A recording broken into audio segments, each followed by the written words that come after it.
sobrinho de Abraão. Abraão, como os irmãos sabem, naquela época ele ainda não tinha filho. E ele tinha uma grande estima pelo seu sobrinho chamado Ló. E Deus, irmãos, ele não mandou o anjo ali para tirar Ló, porque Ló tinha boas obras. Não. Ló e a sua mulher, irmãos, ele estava adaptado ali àquele cenário ali daquela cidade.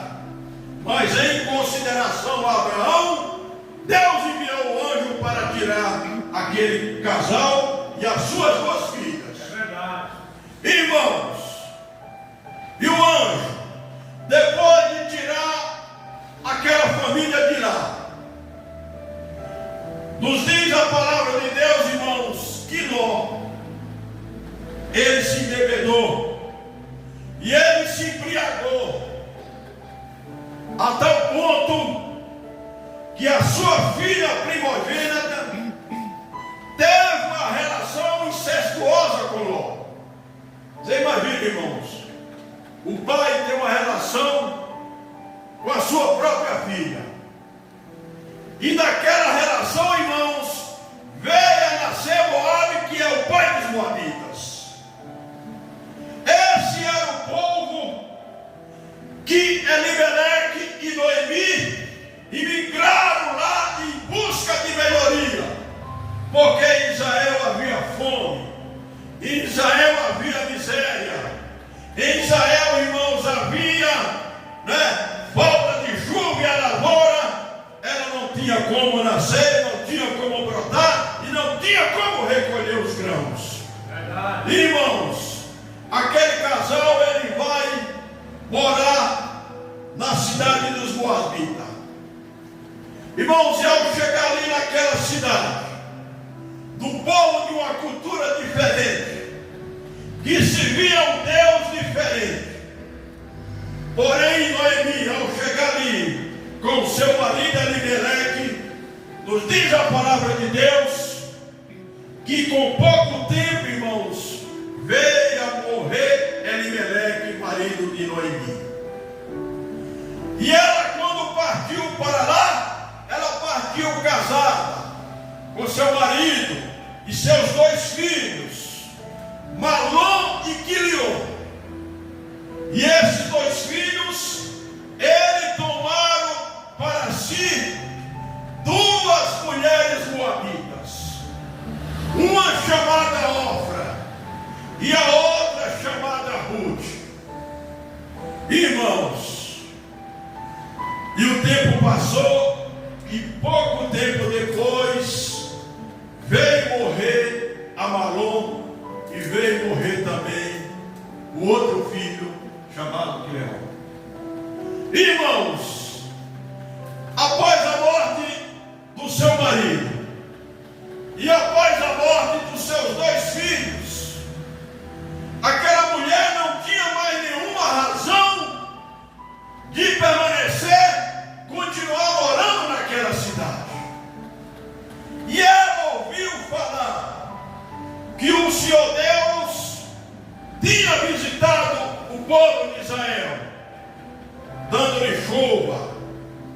Novamente, os agricultores, a lavoura, ela começou a prosperar, e os filhos de Israel novamente voltou a colher os seus grãos.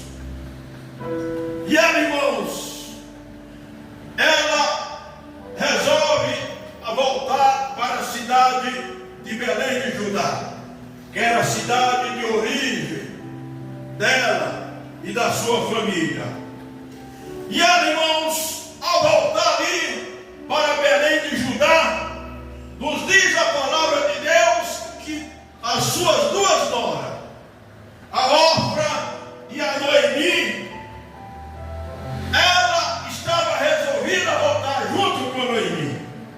Porém, Noemi, irmãos, tentou persuadi-las, tentou devolver da ideia.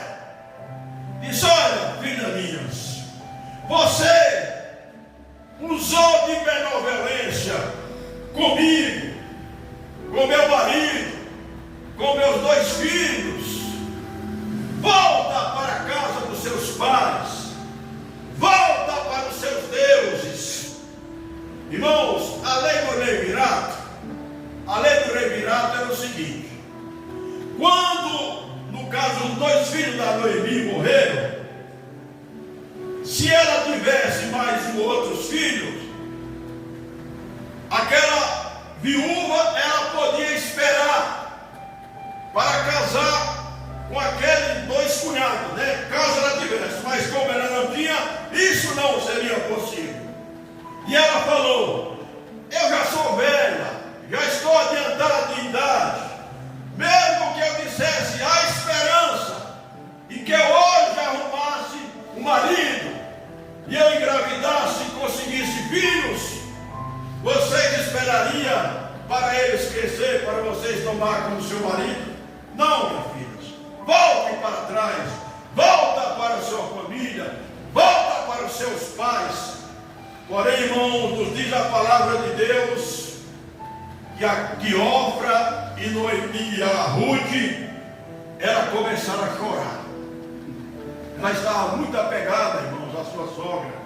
Era mulher de Deus, uma mulher virtuosa. Aleluia, né, glória a Deus. E eles, irmãos, começaram a chorar.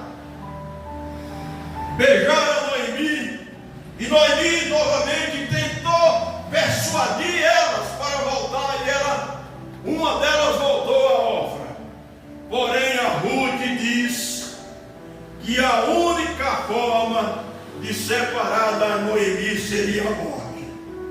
E ela, irmãos, quando Noemi viu que ela estava resolvida a voltar com ela para Belém de Judá, ela parou de falar naquele negócio. E nos diz a palavra de Deus,